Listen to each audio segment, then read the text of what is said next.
As we all know, Final Fight was going to be Street Fighter 89, but because of the big hype with scrolling beat-em-ups, it was renamed to Final Fight.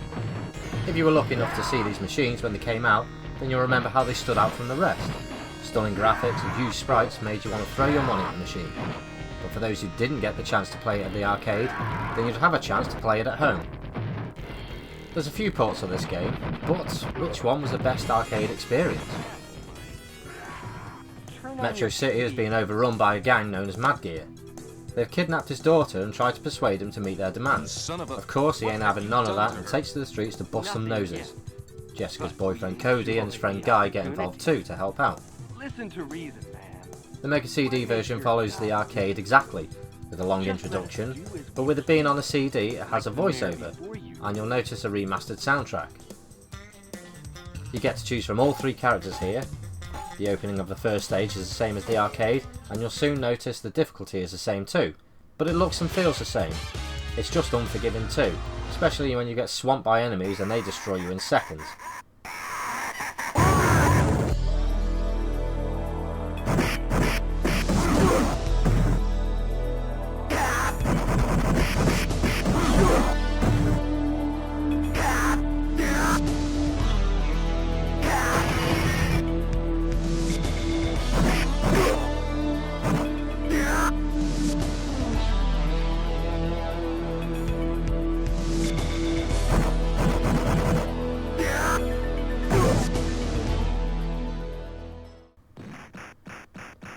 Amiga owners had the chance to play this game at home, and to begin with it doesn't seem so bad.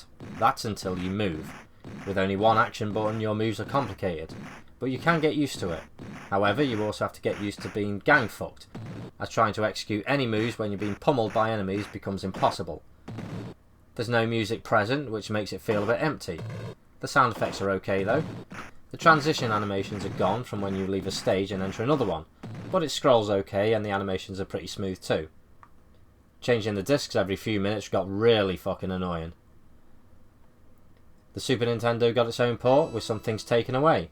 Nintendo, being a family-friendly system, took away Roxy and Poison and replaced them with Billy and Sid. I'm sure they didn't want kids thinking it was okay to beat the shit out of women, even if they are very naughty women, or transsexuals, or whatever the rumours are. And you only get to choose from Cody and Haggart, unless you pay for a separate game in which you can play Guy. I don't think I'd ever be that desperate to play Guy that I'd dish out an extra 45 quid for the pleasure. The music is okay but not great, and the sound effects are great. They're nearly the same as the arcade, only a couple of differences in some parts. This was a complete joke for the system, as the Amiga, although not as good, could handle 3 characters. Imagine buying this when it first came out and your favourite character on the arcade was Guy. I'd be fucking livid. And it's only 1 player, which is crap for a beat 'em up, and really bad for a Super Nintendo game. But those problems aside, this feels great to play. Again, the difficulty is a challenge, but it's a nice game to play overall.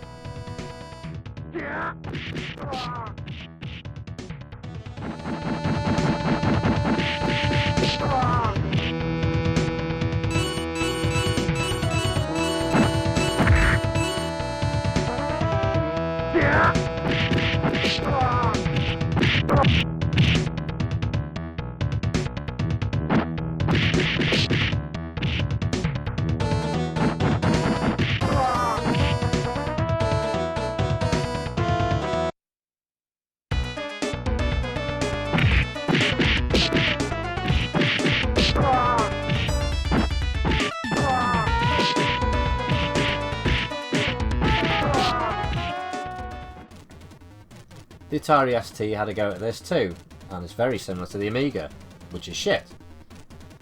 I had a mate who owned this game when it first came out, and although I thought it was amazing at the time, there's only 1 music track in this game and it's repetitive and boring.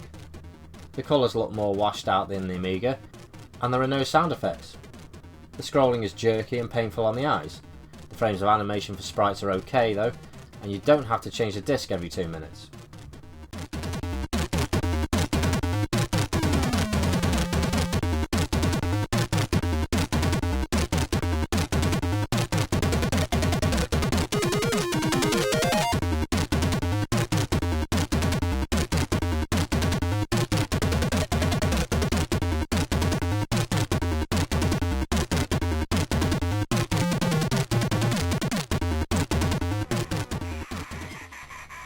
The Game Boy Advance got its own port too. This follows the arcade nicely and even has small cutscenes when it comes to fight the boss. Start and end of stage transitions are here, and the head-up display is a little more modern looking. They've used what would be the 2-player health bar to show the enemy's health, so the field of view isn't obscured, and of course being Nintendo there's no Roxy or Poison again.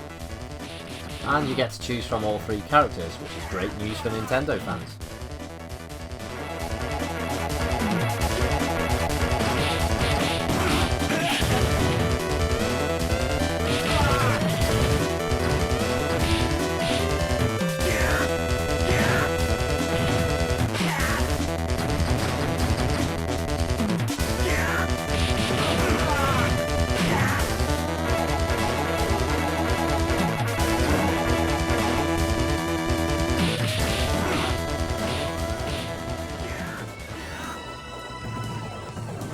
The best option to play this game at home is the Mega CD version. It's not identical to the arcade, but it's very close. Plus you get the incredible soundtrack to listen to. The Super Nintendo is surprisingly very good, but lacks all 3 characters. The Amiga and the ST look the part, but cannot recreate the arcade experience with just the one button. And the Game Boy Advance version is also good, and probably my second favourite. It's also the cheapest. This would be especially great for gamers on the go.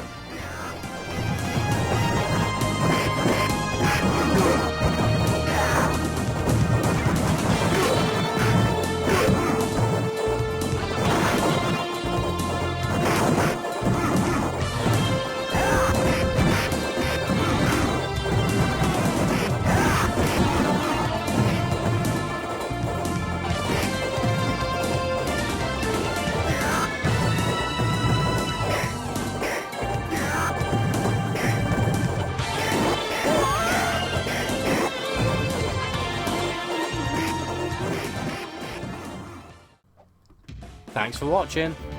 If for some strange reason you like my videos, please consider subscribing so I don't feel so unpopular. Do you know what I mean?